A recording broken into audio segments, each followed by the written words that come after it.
오늘 우리는 고린도 후서를 이제 보게 됐죠. 지난주까지 고린도 전서에 대해서 우리가 살펴봤는데요. 고린도 전서는 어떻게 보면 사도 바울이 고린도를 향해서 그들의 좀 문제가 되는 한 11가지 정도 문제를 이렇게 좀 교정을 했으면 좋겠다라고 생각해서 적었던 서신으로 보여집니다. 그래서 고린도 전서는 어떻게 보면 교정을 위한 교회가 좀 바꾸기를 위한 그런 문서로서 보내진 것 같고요. 고린도 후서는 이제 우리가 이제 시작하기 전에 기본적인 이제 배경을 좀 알고 들어가면 좀 더 이해하기가 쉬울 것 같습니다. 고린도의 이 배경은 어떻게 보면 이제 선교 여행을 하고 있는 그 상황에서 고린도전서를 보내고 난 이후에 그래도 이제 이 고린도전서의 그런 문제들이 좀 해결이 좀 어떤 거는 된 것 같지만 그 또 다른 좀 부작용이 일어난 것 같아요. 그것을 온전히 받아들이지 못한 그런 사람들도 있고, 물론 뭐 제대로 받아들이는 사람도 있는데, 그런 문제들을 또 항해서 바울이 다시 한 번 더 편지를 보내게 되죠. 그래서 이걸 이제 고린도에 보내도 두 번째 편지라고 하는데, 실제적으로 이제 아마 바울은 고린도에 편지를 한 세 통? 우리가 고린도 전서 전에 또 하나의 편지를 보냈다라고 우리가 지난해 고린도 전서 할 때 배웠기 때문에 그런 거 합치면 이 고린도 후서는 어떻게 보면 한 세 번째 그 정도 편지 그 정도로 고린도 교회에 바울이 정말 신경 써서 편지를 계속 보낸다라는 것은 무슨 뜻일까요? 그 교회가 바울 마음에는 들지 않는 거예요. 그리고 그 교회가 너무 걱정스러운 거죠. 바울이 물론 그 교회에 가서 담임 목회자로 열심히 가르치면 문제가 될 게 하나도 없을 겁니다. 근데 바울의 선교는 그것을 개척하고 난 이후에 또 다른 곳으로 옮기고 하다 보니까 개척되었던 교회가 그래도 바르게 성장해 나아갈 수 있게끔 이렇게 편지로서 그들에게 올바르게 좀 교정해 달라라고 하면서 보내다 보니까 지금과 같으면 쉽게 뭐 전화도 있죠. 또 뭐 인터넷도 되잖아요. 뭐 그리고 여러 방송도 할 수 있으니까 쉽게 바울의 취지나 의지를 우리가 다 알 수 있을 거예요. 근데 이 당시에는 바울이 하지 않거나 그리고 바울이 편지를 쓰지 않으면 실제적으로 그 성도들이 그대로 100% 바울의 심정이 이거구나 라는 것을 알지 못할 수도 있는 거죠. 오해가 생길 수도 있다라는 거죠. 여지가 있는 거죠. 그러다 보니까 그런 문제들을 조금 고치기 위해서 계속해서 편지를 보냈다라고 보시면 됩니다. 고린도 후서는 어떻게 보면 주제가 전서와 좀 비교가 되는데 전서는 그래도 조금 어조가 온유하게 좀 교정을 해달라라고 하고 있지만 후서는 좀 어조가 좀 격한 것 같아요. 왜냐? 먼저 편지를 보냈는데 그 편지를 대로 실천하고 있지 않는 모습을 바울이 소식을 들은 것 같죠. 그러다 보니까 아마 안 돼서 편지로 안 되겠다 싶어서 나중에 디도도 보내고요. 뭐 그렇게 해서 또 디도가 갔는데도 소식을 안 보내주니까 바울이 안 되겠다, 내가 가야 되겠다 하면서 자신이 또 가기도 합니다. 그러면서 또 디도를 만나서 그 고린도 문제 해결됐다고 하니까 기뻐서 다시 돌아오기도 하고요. 그런 부분이 고린도 후서에 포함되어 있고요. 그리고 이제 디도를 만나고 나서 고린도 교회가 문제가 해결됐다고 하니까 고린도한테 늘 얘기하는 게 연보 그런 부탁을 하는 거잖아요. 다른 뭐 빌립보나 마게도나에 있는 교회들은 참 연보를 잘했는데 고린도 교회는 그거보다는 좀 못한 것 같아요. 그래서 다시 연보를 좀 부탁을 더 좀 하고요. 그리고 나서 이제 경계해야 될 하반절에 보면 경계해야 될 대상을 향해서 거침없이 바울이 발언을 하는 거죠. 그래서 그런 부분들이 담겨져 있는 이 문서가 고린도 후서로 보시면 됩니다. 우리가 좀 전에 읽었던 고린도 후서 1절과 2절의 내용을 보시면 바울은 뭐 편지를 통해서 늘 인사를 할 때 이런 표현을 많이 쓰죠. 그죠? 자기가 사도다. 근데 우리가 고린도 전서의 문제, 11개 문제 중에 하나가 뭐예요? 바울은 사도 아니요. 이 문제를 늘 얘기하잖아요. 그래서 이 고린도후서 첫 번째부터 그죠? 예수 그리스도 사도된 바울이라고 표현을 쓰죠. 그리고 디모데를 통해서 또 이게 이제 문서나 이런 것들을 보낼 수 있고 그런 부분들을 또 통해서 나중에 뭐 필요하기 때문에 또 디모데를 포함을 시킵니다. 그래서 디모데가 고린도에 있는 뭐 이런 에게 같이 있으면서 거기에 또 안부 인사를 또 같이 포함을 시켜줍니다. 그래서 고린도 후서는 고린도 전서와 다르게 여기 보시면 1절 하반절에 보면 고린도 교회뿐만 아니라 온 아가야, 그러니까 위에는 우리가 그 마케도나라고 하는 것은 그쪽에 어디입니까? 유럽 쪽, 그 북쪽, 빌리포를 통한 그쪽을 마케도냐 지역이라고요. 그 밑에 아테네나 이런 고린도 지역을 아가야 지역이라고 이렇게 부릅니다. 크게 말해서.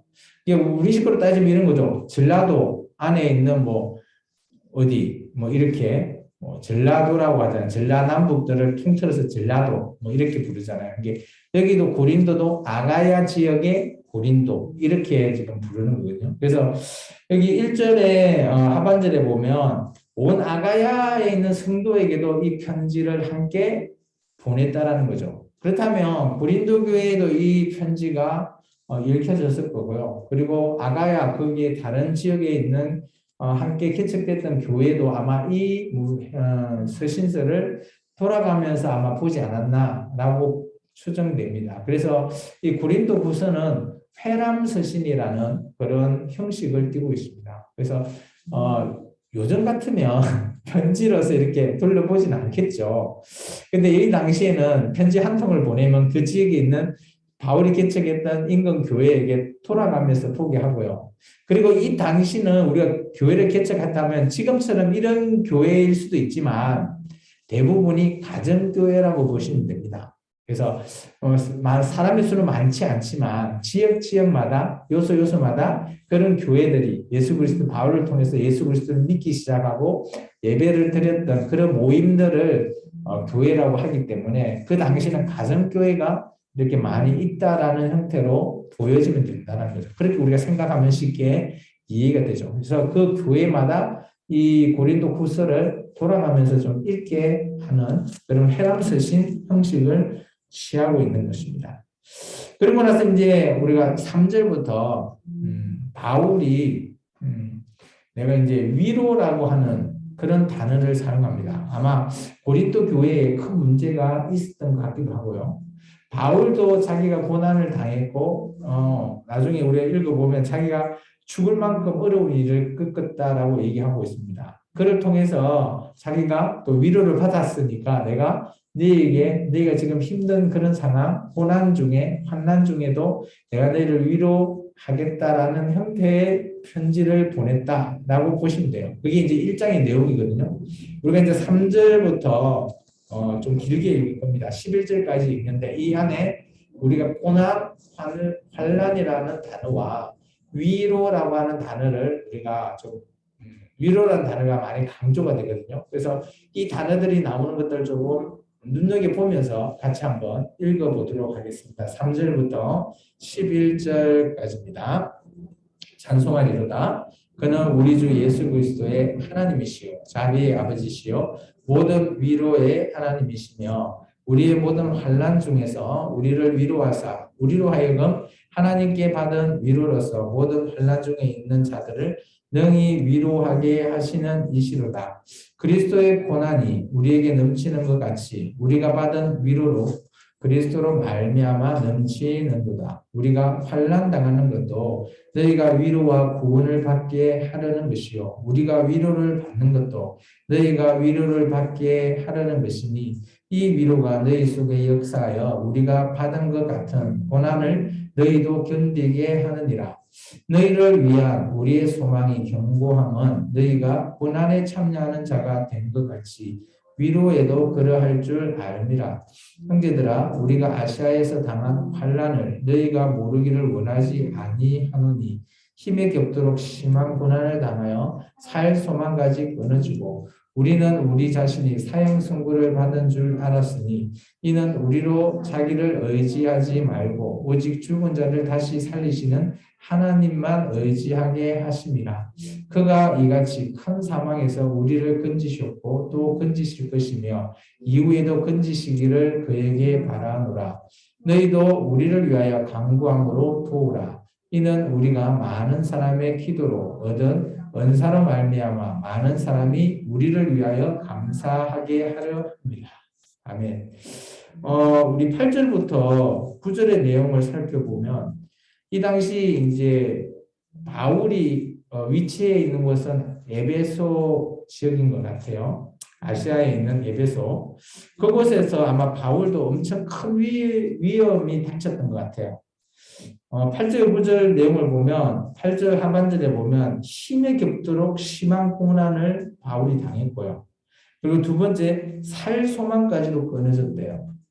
그러면 자기가 지금 그죠? 에베소에서 그냥 뭐 놀았을까요? 아니라는 거죠. 예수님을 증거하다 보니까 여기서 계속 부딪히는 거죠. 어떤 추종자들은 물론 사람 수가 늘겠지만 예수를 믿는 자들은 늘겠지만 그와 반대로 대적하는 무리들도 많았다라는 거죠. 그래서 바울이 이 에베소에서 사역하고 있는 동안에 엄청 힘들었던 내용을 지금 포함해서 설명하고 있으면서 이 지금 8절에 형제들아라는 표현을 썼잖아요. 이 형제는 고린도 교회에 있는 공동체에게 지금 보내는 거잖아요. 우리가 아가야에 있는 모든 하나님의 성도들에게 보내니까 그들도 내가 이런 고난받은 거 알기 원한다라고 하잖아요. 그래서 바울의 이 고난을 좀 알아달라. 뭐 내가 이렇게 했으니까 잘난 체하는 게 아니라 나도 이런 어려움을 겪었다. 그리고 또 9절에 보면 사형 선고까지 받은 줄 알았대요. 그 정도면 누군가는 아마 그 에베소에서 예수님을 증거하다가 죽은 사람들도 순교한 사람들도 있었을 거라는 거죠.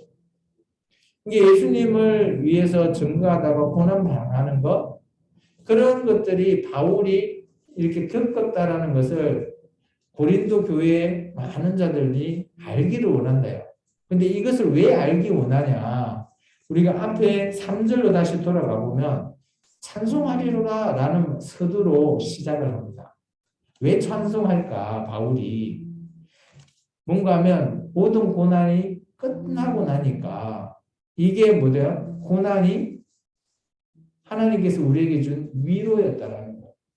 그런데 그 고난이 끝나다 보니까 하나님 아버지께 찬송한다 라는 거죠. 그러면서 어때요? 3절 하반절에 모든 위로의 하나님이라는 표현을 쓰죠. 왜냐하면 우리가 저를 봐보십시오. 사람들이 각자 개인적으로 당하는 어려움이 있죠. 고난이 있어요. 환난이 있을 수 있어요. 근데 그런 것을 겪다 보면 너무 힘들어 하면서 그 늪을 빠져나가지 못할 거라 생각하지만 오늘 그런 상황에서 그 모든 것들이 해결되고 난 이유를 살펴보면 하나님께서 이 고난 중에서도 우리를 돕고 계셨구나라는 것이 깨달아진다면 어떨까요? 바울은 그것을 얘기하고 있습니다. 모든 문제가 해결된 이후에 이런 어려운 고난 중에서도 하나님께서 우리와 함께하고 계셨다. 이게 우리가 찬송해야 될 분이 누구다? 바로 그런 하나님, 우리를 위로하신 하나님이다라는 것을 말하고 있는 거죠. 그런데 고린도 교회도 이런 고난과 환난이 있었던 것 같아요. 4절에 보면 보죠? 우리의 모든 환난 중에 우리를 위로했다죠. 또 위로로서 모든 환난 중에 너희 위로하시는 그 하나님. 그런데 이제 이런 여러 가지 있었는데 6절에 봐보시면 우리가 환난 당하는 것도 위로가 구원을 받는 그런 길이다. 바울은 이런 위로라는 단어를 써서 고린도 교회에서도 환난을 당하고 있지만 언젠가는 너희가 그 문제가 해결이 되면 하나님께서 위로하실 거다라는 것을 계속해서 위로라고 하는 단어를 통해서 그들에게 어떻게 보면 희망 같은 메시지를 전하고 있는 거죠. 저는 이렇게 생각합니다. 우리가 어떤 문제를 공감하기 위해서는 어때요? 그 문제를 한번 겪어보면 남이 당하고 있을 때 공감되지 않나요? 그러면 그 사람들한테 야, 이렇게 하니까 나는 이렇게 겪었는데 이렇게 하니까 좀 더 좋더라. 이렇게 조언해 줄 수 있잖아요. 맞나요? 어쨌든 간에 바울은 자기가 이렇게 위로를 하나님 앞에 고난을 겪었지만 그게 끝나 보니까 하나님이 나에게 이런 위로를 줬다. 그래서 위로받은 내가 너희를 위로할 수 있다라는 거죠. 그래서 어떻게 보면 바울은 고린도 교회를 향해서 공감하는 그런 메시지로 이 문제를 접고 있습니다. 보시면 이제 바울이 11절에 이렇게 얘기하고 있습니다. 너희도 우리를 위하여 간구함으로 도우라. 바울도 이렇게 어려운 이런 실정을 너희가 알기 원한다 그랬잖아요. 서로 간에 어려움을 닥치고 위기에 있는 사람들끼리 서로 간에 그 내용을 알면 어때요? 동병상련 같은 처지니까 야 너도 그러니까 하면서 마음이 탁 끌리는 거죠. 그럴 때 그리스도인은 뭘 해야 된다? 서로와 서로 간에 기도해라는 거죠. 너희도 우리를 위해서 간구해달라, 기도해달라. 그러면서 우리를 도와달라는 거예요. 저는 이 메시지가 참 중요하다고 보여집니다. 왜냐? 그리스도인은 우리는 늘 기도하죠. 그런데 누구를 향한 그 목적과 대상이 늘 있어요. 그런데 그런 기도가 뭐 매일 하는 기도니까 상시 기도 뭐 이렇게 하다 보니까 진정성이 떨어지지 않겠냐라고 생각할지 모르겠지만 우리가 기도 부탁도 하고요. 기도도 해주고 하는 게 얼마나 중요한가를 오늘 바울이 말하고 있는 거죠. 내가 이렇게 위기 속에 있었지만 너희가 우리를 위해서 기도해달라는 거예요. 바울 입장에서. 그런 걸 통해서 어때요? 서로 간에 또 하나가 될 수 있는 그런 쉽게 우리식으로 표현하면 공감이 되는 거고요. 끌림이 되는 거고 그런 말미암아 서로서로 도우면서 이거 잘 극복해 나가자. 저는 이런 마음을 그거로 생각합니다. 우리나라가 참 지금은 선진국이지만 옛날에 전쟁 이후에 어때요? 엄청 어려웠을 때 한강의 기적, 새마을 운동 물론 그런 것을 통해서 위기 극복해 나가자면서 우리 또 IMF를 통해 금모으기 운동 물론 우리 민족이 그런 근성이 있는 것도 알지만 그걸 통해서 어때요? 서로 간에 공감이 되니까 극복해 나가려고 똘똘 뭉친다라고 보여져요. 그거 참 중요하다고 보거든요. 현재 우리나라는 어때요? 좀 선진국화 되다 보니까 자기 거, 내 거, 이것만 챙기려고 하는 거죠. 남의 게 안 보이는 겁니다. 이게 시너지 효과가 떨어지는 거죠. 그래서 좀 기도해달라, 기도 요청하는 거와 기도 부탁 많이 주는 것 같아요. 그래서 이렇게 서로를 위해서 기도해주는 자가 있다는 거 감사해야 되고요. 또 내가 남을 위해서 기도하는 것 언제든지 할 수 있는 그런 긍정적인 마인드를 좀 가졌으면 좋을 것 같습니다. 바울도 고린도 교회를 위해서 고린도 교회에게 우리를 위해서 좀 기도해달라. 그러면서 이런 얘기를 합니다. 우리가 많은 사람의 기도로 얻은 은사로 말미암아 많은 사람이 우리를 위하여 감사하게 하려 합니다. 은사라는까지 표현까지도 해버렸어요. 그런 기도가 그만큼 바울은 이 기도가 중요하다라고 얘기합니다. 그리고 이제 바울이 이제 12절부터 24절까지는 고린도 교회를 계속 방문하겠다라고 고린도 전서에 말을 했는데 방문을 못한 것 같아요. 그래서 그 사정을 오늘 설명하고 있는 내용이 12절부터 22절까지입니다. 그 내용을 한번 우리가 좀 읽어보면 쉽게 이해가 될 그런 문제니까 같이 한번 읽어보도록 하겠습니다. 12절에서 22절까지입니다. 우리가 세상에서 특별히 너희에 대하여 하나님의 거룩함과 진실함으로 행하되 육체의 지혜로 하지 아니하고 하나님의 은혜로 행함은 우리 양심이 증언하는 바니 이것이 우리의 자랑이라. 오직 너희가 읽고 아는 것 외에 우리가 다른 것을 쓰지 아니하노니 너희가 완전히 알기를 내가 바라는 것은 너희가 우리를 부분적으로 알았으나 우리 주 예수의 날에는 너희가 우리의 자랑이 되고 우리가 너희의 자랑이 되는 것이라. 내가 이 확신을 가지고 너희로 두 번 은혜를 하기 위하여 먼저 너희에게 이르렀다가 너희를 지나 마게도나로 갔다가 다시 마게도나에서 너희에게 가서 너희의 도움으로 유대로 가기를 계획하였으니 이렇게 계획할 때 어찌 경솔히 하였으리요. 혹 계획하기를 육체를 따라 계획하여 예예 하면서 아니라 아니라 하는 일이 내게 있겠느냐. 하나님은 미쁘시니라. 우리가 너희에게 한 말이 예하고 아니라 함이 없노라. 우리 곧 나와 실로아노와 디모데로 말미암아 너희 가운데 전파된 하나님의 아들 예수 그리스도는 예하고 아니라 함이 되지 아니하셨으니 그에게는 예만 되었느니라. 하나님의 약속은 얼마든지 그리스도 안에서 예가 되니 그런즉 그로 말미암아 우리가 아멘하여 하나님께 영광을 돌리게 되느니라. 우리를 너희와 함께 그리스도 안에서 굳건하게 하시고 우리에게 기름을 부으신 이는 하나님이시니 그가 또한 우리에게 인치시고 보증으로 우리 마음에 성령을 주셨느니라. 이 내용을 좀 읽어보면 아마 고린도에 방문하려고 한 두 번 정도 가려고 했던 것 같아요. 바울이 그죠? 그래서 두 번 정도 가려고 하다가 뭐 이렇게 계획했죠. 마케도나 갔다가 고린도 갔다가 16절에 뭐 유다는 이제 예루살렘으로 이제 가는데 16절에 보면 너희의 도움으로 돼 있잖아요. 이게 아마 연본 것 같아요. 그래서 아마 마게도나는 그 빌립보 쪽 위치고 요 밑에 아가야 지역에 고린도가 있으니까 위쪽으로 이렇게 거쳐서 연보를 모아놓았던 걸 이렇게 걷어서 예루살렘 교회가 이 당시에 참 어려운 형편이잖아요. 그죠? 그러다 보니까 그쪽에 연보를 통해서 그들을 돕기 위해서 계획한 것 같아요.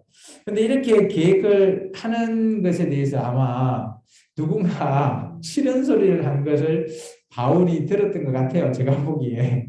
야, 온다, 온다 하다가 왜 안 오냐.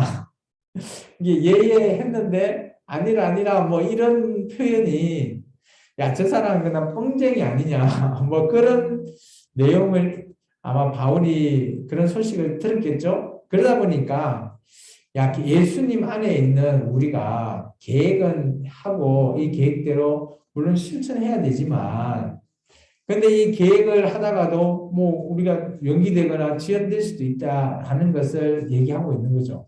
그래서 그런데 이게 내가 그냥 경솔히 야, 한다 해놓고 그냥 말을 바꾸는 게 아니다라는 것을 바울이 얘기합니다. 그러면서 왜 예수님 안에 있는 사람들이 이렇게 계획을 해도 계획대로 이루어지지 못할 때도 있잖아요. 그죠? 우리의 사역들도. 그거는 내용을 오늘 뭐 저는 여기 21절과 22절을 통해서 조금 더 바울이 좀 구체적인 얘기를 한글로 보여줍니다. 21절에 보면 그리스도 안에서는 예수님께서 모든 자들이 굳건하게 하시고 또 우리에게 기름을 부으신 이가 하나님이시죠. 이게 기름을 부었다라는 것이 이제 사명을 주고 이렇게 기름 붓는 그런 것을 얘기하고 있는데요.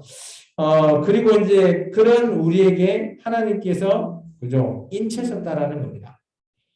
이게 표현은 좀 어려운 말을 쓰는데 쉽게 말했을 때 선교여행을 할 수 있게끔 성령님의 도움으로 우리가 할 수 있는 그런 내용들을 설명하고 있죠. 그리고 우리 마음에 성령님을 주셨다라는 표현을 쓰고 있어요.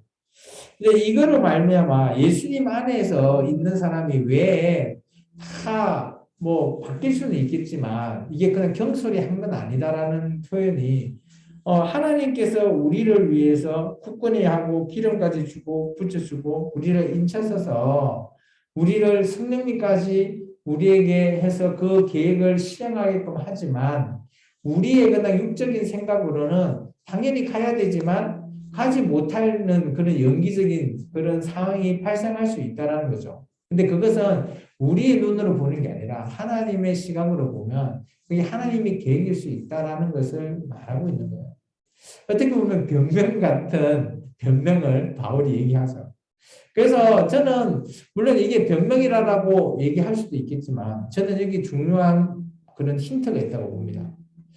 교회가 우리 생명나무 교회도 뭐 사역을 이렇게 하고 있지만 계획하고 있지만 그게 쉽게 계획한 대로 모든 걸 100% 성공하지는 못한 것 같아요. 또 어떨 때는 계획 안 한 일도 뭐 실천될 때도 있죠.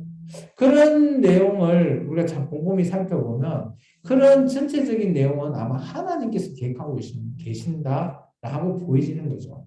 대신 사람인 우리를 사용해서 하나님의 그 계획을 우리 계획과 하나님 계획이 좀 달랐을 뿐이라서 우리가 그것을 못하고 하나님의 일을 하지 않았냐. 이게 바울은 고린도 교회를 방문하기를 본인은 간절히 원했지만 어떻게 보면 하나님께서 잠깐 멈추시게 한 그런 내용으로 바울이 고린도 교회에게 말하고 있는 것 같습니다. 그러면서 이제 바울이 마무리를 이렇게 하고 있습니다. 우리 23절과 24절 같이 한번 읽어볼까요? 내가 내 목숨을 걸고 하나님을 불러 정언하시게 하노니 내가 다시 고린도에 가지 아니하는 것은 너희를 아끼려 함이라. 우리가 너희 믿음을 출발하는 것이 아니요 오직 너희 기쁨을 돕는 자가 되려 함이니 이는 너희가 믿음에 섰습니다. 그러니까 이제 바울 입장에서 이제 조금 더 대변하면 이런 거죠. 내가 목숨 걸고 너에게 갈 수도 있었지만 하나님께서 정언하시게 하셨다라는 말이 그런 거죠. 지금 못 가는 실정이잖아요. 실제는 내용은, 현실은. 근데 그것이 오히려 보면 내가 너희를 아끼는 거였다. 라는 걸로 바울은 깨달았을 수도 있다라는 거죠. 늘 가서 너희를 뭐 이렇게 다시 다 교정하고 이렇게 했을 수도 있었지만 하나님께서 나를 말리신 정인이시다라는 거죠. 이게 너희를 아끼려고 하는 그런 마음이 한 가지가 있고요. 두 번째 마음은 뭔가 하면 그 아끼는 마음을 좀 더 구체적으로 설명했어요. 저는 이거 참 중요하다고 봅니다. 24절에 잘 보시면 근데 바울이 너희 고린도 교회에 믿음을 추구하는 것이 아니래요. 이게 중요한 거거든요. 왜냐하면 바울이 직접 가서 이거 고치시오 해갖고 막 다 고치고 이러면 바울 마음에는 흡족하겠죠. 주관을 하니까. 그런데 하나님의 뜻이 그게 아닐 수 있다라는. 그러면 이것을 오늘날 우리 교회로 가져오면 목사인 제가 여러분에게 제 눈에는 이거 아니다라고 생각해서 열심히 바꾸시오 라고 추가하면 되냐 안 되냐라는 의미거든요. 그래서 바꾸면 내 마음에 합족하겠지만 하나님 마음에 합족 안 할 수도 있다라는 거예요. 그 말이 뭔가 하면 그죠? 이 바울이 믿음을 추구하는 것은 내가 아니라는 거예요. 그러면서 이렇게 얘기합니다. 오직 너희 고린도 교회의 기쁨을 돕는 자가 되려 함이라는 거죠. 이게 아끼려는 이유가 바울이 나서서 막 이리 하시오 저리 하시오 하는 게 아끼는 게 아니라는 거예요. 나는 뒤에서 너희를 도우면서 너희가 실제 믿음인 너희가 그 내용을 알고 바꾸라는 거죠. 참 중요하다고 봅니다. 그래서 목회자는 주관자가 되면 안 되고 돕는 자가 되어야 된다는 거죠. 쉽게 말해서 예수님께서는 어때요? 이 표현을 쓰셨죠. 내가 너희를 섬기러 왔다. 저는 이 표현이라고 봅니다. 그래서 바울도 마찬가지. 오늘 뭐 바울이 저와 같은 목회자라고 대변할 때 목회자는 어떤 성도들의 믿음을 왈가왈부하면 안 된다는 거죠. 대신 그 성도가 잘못된 길로 가면 조언은 할 수 있어요. 근데 그것을 추구하는 거하고 조언하는 건 다른 문제라는 거죠. 조언을 통해서 그 사람이 선택하게끔 하고 대신 그런 길로 가면 이런 것 때문에 안 됩니다. 라는 형태로 옆에서 도와주면서 또 그 성도가 잘못된 길로 갔다가 다시 그 말을 듣고 올바른 길로 돌아온다면 어때요? 기쁨이 되겠죠. 그런 측면에서 바울은 내가 너희를 아끼기 위해서 안 갔다. 직접적으로 안 갔다. 그런 표현으로 말을 마무리하는 거죠. 여러분 생각은 어떠세요? 바울의 이 변명이 변명일까요? 아니면 진짜 진실이 들어가 있는 진정성이 있는 그런 아끼는 말일까요? 저는 물론 뭐 변명 가치도 들리지만 참 이 24절을 통해서 제가 봤을 때 이 내용은 오늘 우리에게도 참 필요한 내용이구나라는 그런 생각이 들어요. 그래서 우리가 교회가 물론 우리 교인들은 그러지 않겠지만 대부분 한국 교회는 목사들을 어때요? 거의 신처럼 받들이잖아요.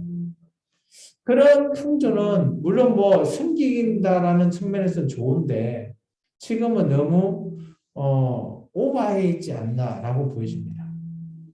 목사가 오늘 이 바울 또한 자기가 개척한 교회를 대해서 믿음을 자기가 주관하려고 하는 내용은 없다라는 거예요. 대신 잘못된 길로 가고 있는 자에게 조언을 한다는 거죠. 뒤에서 도와주면서 그들이 올바른 길로 가게끔 돕는 일이지.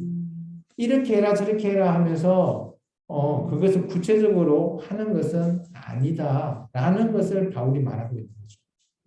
저는 오늘날 목회자는 이런 정신으로 목회를 해야 된다고 저는 보여져요. 저 또한 마찬가지로 그렇게 생각하고 있는데 제가 여러분들에게 제 눈에 안 들면 뭐 싫은 소리는 하겠죠. 그런데 이제 그런 걸로 제가 믿음을 주관하려고 한다라고 하면 제가 잘못된 길 선택을 하는 겁니다. 저는 이 말씀을 좀 더 읽고 저도 이렇게 살아야 되겠다. 이렇게 목회해야 되겠다. 또 결단이 좀 여기시더라고요. 그래서 참 이 1장 24절의 내용은 우리 목회자로서도 이 말을 좀 필히 새기면서 목회를 하는 것이 어떻겠나 저는 참 공감이 되는 말 중에 하나라고 여기십니다. 오늘 말씀을 좀 정리해 보겠습니다. 1장의 내용은 그렇게 어려운 내용이 아니에요. 1장의 내용은 처음에는 이제 문안 인사를 통해서 모든 교회가 돌아가면서 좀 바라는 거죠. 왜냐? 이것을 통해서 받아서 여러분들에게 기쁨이 되게 위로가 되게끔 하려고 하는 거죠. 근데 고린도전서는 아마 고린도 교회에게만 보낸 것 같아요. 아가야 전체 교회에 보낸 게 아니라 고린도 교회의 문제에 대해서 지적했기 때문에. 근데 대신 고린도 후서는 다른 사람들도 보고 소망이 생길 수 있게끔 위로받을 수 있게끔 그런 공감을 느낄 수 있게끔 회람해서 좀 보면 어떻겠나라는 측면에서 아마 바울이 후서를 작성한 요인인 것 같고요. 두 번째는 고난 중인 고린도 교회를 향해서 바울이 위로를 통해서 진짜 진정한 위로는 이런 것이다 라는 것을 좀 보여주는 것 같아요. 진짜 진정한 위로는 공감인 것 같습니다. 자기가 겪어보지 못하면 진짜 진정한 위로 하지 못할 거라고 저는 보여져요. 근데 바울도 고린도 교회 못지않게 자기도 정말 힘들었던 내용을 얘기하면서 그들을 위로하죠. 그렇기 때문에 내가 그 마음 안다 라는 측면에서 위로하는 것 같아요. 세 번째는 바울의 어려움 그런 걸 통해서 나도 어려우니까 너희도 위로받아야 되겠지만 나를 통해 기도해 주라. 그럼 나도 또 너희를 향해서 위로받는 거다. 그런 명수로 기도를 서로 간에 요청하는 그런 장면도 좀 보이고요. 마지막으로 방문하지 못한 이유를 제가 좀 전에 설명을 드렸죠. 어떻게 보면 변명 같은데 또 다르게 또 좀 생각해 보면 이것도 좀 괜찮은 그런 내용이구나. 공감이 좀 되기도 합니다. 어쨌든 간에 바울은 이런 고린도 교회에 대해서 이렇게 1장을 마무리하였던 것 같습니다. 2장부터는 또 다음 시간에 우리가 살펴보도록 하겠습니다. 기도하겠습니다. 주님 감사합니다. 오늘도 귀한 말씀